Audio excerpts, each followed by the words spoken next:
Hey guys, it's Adam aka Swimming Bird, and this is my hands-on impressions for ARMS, a new game on the way for the Switch. Now, Nintendo was very kind and provided travel and accommodations for Danielle and I to attend an ARMS event on May 12th, and we got to see a ton of new stuff. There's a lot to talk about. Now that I've spent a bit more time with the game, I'm going to share my thoughts, and you'll see some footage of us learning how to play, me kind of awkwardly punching, her just dunking people into a giant human-sized basketball hoop, that sort of thing. So let's get into it. We have 3 new characters to talk about, and the developers announced that after the launch we're going to have free updates with even more new fighters, stages, and arms. And previously they said that the roster that we've seen so far, that's a fraction of the characters they have planned for this game.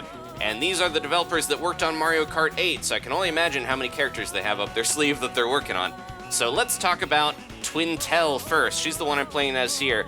She is a very famous French actress in the ARMS world. Now, in ARMS, you are kind of born with this gift or this mutation that is latent in certain people, and it will develop at a certain age where you get these giant arms. Now, Twintelle is a bit unique because, as you can see, she has normal arms, but she has stretchy hair that allows her to fight. So that's a really cool design. She also has an ability that we saw a bit at the beginning, where if you charge up your arms, she'll get these floating golden rose petals around her. And while that is active, any arm that gets within that little radius around her will slow down momentarily, giving you more time to anticipate what to do, move out of the way, or block. So I think she's going to be very popular. She seems to be the favorite of the 3 new characters. Now, we're fighting against my favorite of the new ones. This is Byte Barq, and we're on their home stage, Buster Beach. Now, this is a buddy cop duo. It's a clockwork kind of toy soldier guy with his coil arms and his little robot dog. Now, Barq is very useful because not only is he moving around and trying to throw punches himself, occasionally he'll throw out a punch, which can really save you from being thrown or hit with a special rush or things like that, doing a little bit of damage, but sometimes useful to save your butt. But he is also able to block hits if he gets in the way and he gets punched, then he will get knocked down, but you can't punch him yourself. You're, punching over him because he stays close to you. You guys are partners after all.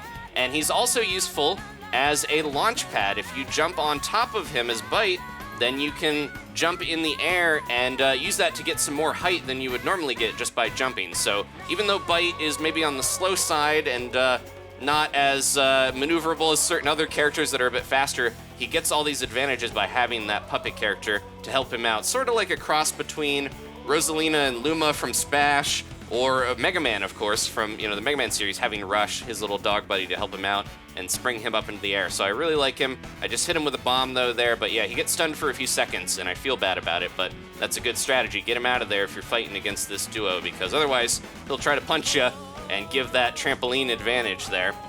And then in a second, we are going to see Kid Cobra.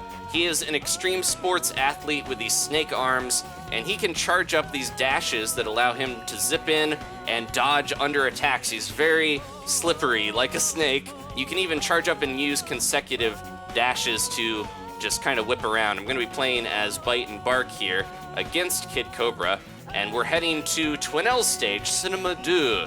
This has a bunch of cars outside of a movie theater and a limo, and you can use these to get some height advantage jumping around. You can use them as shields or kind of to root your opponent into certain spots. So it is probably my favorite of the new stages, and later we'll see Snake Park, which is probably the coolest of the new stages, Kid Cobra's stage.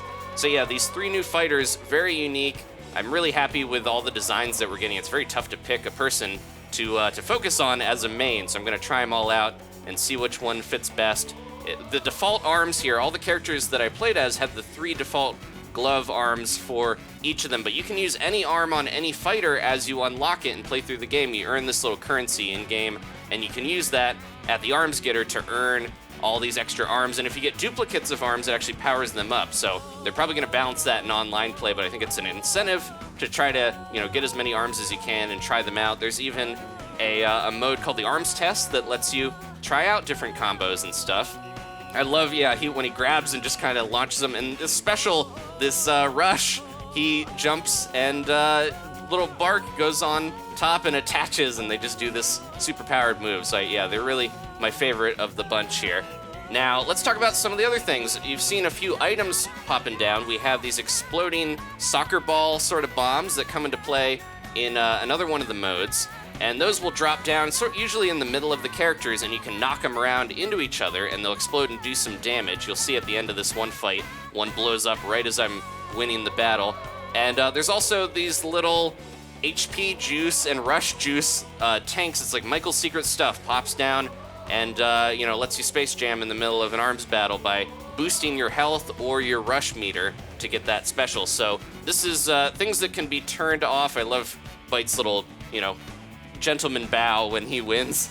But yeah, the items can be turned off. They most likely will in tournament settings and stuff, I'm guessing. But at the same time, they are pretty balanced where they pop up between fighters. You can both use them. It's a way to lure your opponent in if they're really worried about getting to the items. Then that's something you can use to your advantage. Now let's talk about the different modes. We have Grand Prix, which, like Mario Kart, is kind of a gauntlet of fights that you're going to do in a row. You can play 1 or 2 player Grand Prix, which is really cool because there's a nice team mode that I got to try out as well. You play 10 fights against all the other fighters, and there's this mysterious final boss. He almost looks like he could be Springman's father or maybe Mechanica's father, because we've seen the developers have hinted there's a little picture of Mechanica with somebody, sitting on an arm of an older arms fighter that I'm guessing might be related to her. There's a lot of hidden lore around in this game. Another one of the modes is V-Ball, this explosive volleyball, where after a while it's like a hot potato. That inflatable volleyball is going to pop and the bomb will fall. If it hits the ground, then it will blow up, and that's how you score a point. So you can play this single or 2 player. That's a really cool mode. The other modes there's the Grand Prix, which is your main, thing to kind of earn a lot of currency, but there's also versus mode. You can jump into normal fights. There's the 2 versus 2 team fight where you're tethered together by this cord, and you can actually save each other. So if your buddy's getting thrown, you can knock your opponent and save your friend, and or if you get thrown together, so you're kind of in together. If you both go down, then you're gonna be in trouble. But that mode also allows you to strategize a bit more than you would one-on-one, because you're not going to be able to punch through your buddy if they get in front of you. You got to go around them. You can actually hit them and do friendly fire, so you got to be careful about that. A lot goes into the team fight strategy. We saw V-Ball. This is Hoops. This is a mode that I really like, where the goal is to just dunk your opponent literally into this giant basketball hoop, so it's really throw heavy. You get more points from being farther away, and it's usually first to 10 by default. Now, normal attacks are still key because you want to, stun your opponent with an attack and then go in for a throw. If you use a special, they will get hit back into those jump pads. Those trampolines from Springman's stage are also here at the beach for Hoops, and it will allow you to, as you see, knock your opponent and get what looks like an automatic dunk on them by, or just a point, by getting them launched in there. So that is a lot of strategy for such a silly mode, but I really like it. And some of the other ones, there's a skill shot where you can play against an opponent and you're both fighting to hit these targets. And it's similar to the Get Arms mode, but you're fighting over points and you can hit each other to kind of mess with your opponent. Danielle's laughing at Helix. He's this kind of baby creature that was accidentally created in a lab. He's like a combination between Mew and Mewtwo, where he's very innocent but also seems to have some of the best abilities of an arms fighter because he's able to squish and, he's very advanced. He's at the end of the character list because of how tough he is to use and learn. This is Snake Park. This is Kid Cobra's stage. You get to ride on these tops or Beyblade looking things and actually stick on them once you go on, so you can dash and jump around. You can get knocked off, but it gives you a little bit more maneuverability and height, and it is a really cool stage to do some of Kid Cobra's extreme sports stuff. There's people doing skateboarding, hovering on their tops in the background. So some of the other things going in the game, we have one on 100 mode. This is you're fighting a bunch of these Helix-looking creatures that are, it's kind of like the fighting Polygon team or Alloy team, Wireframe in Smash Brothers, where you try to go through a gauntlet. There's a training mode, of course, where you can learn, and the arms test, where you try out random arms. You can jump into Party Match, which is online lobbies. You can have up to 10 switches and 20 players connected in this huge lobby, and you can play against as many people. They set up all these different types of matches. You're not really going to be waiting as much because you have these big waiting rooms with a lot of people in there. And there's also online with friends or local wireless matches. You can make similar lobbies to party match there. There's a ranked match, which is one-on-one where your rank goes up and down. That is going to be for the very serious arms fighters. And you can also play other modes while you're waiting to get matched up, just like an arcade. So I really liked that addition. You can jump into Grand Prix while you're waiting.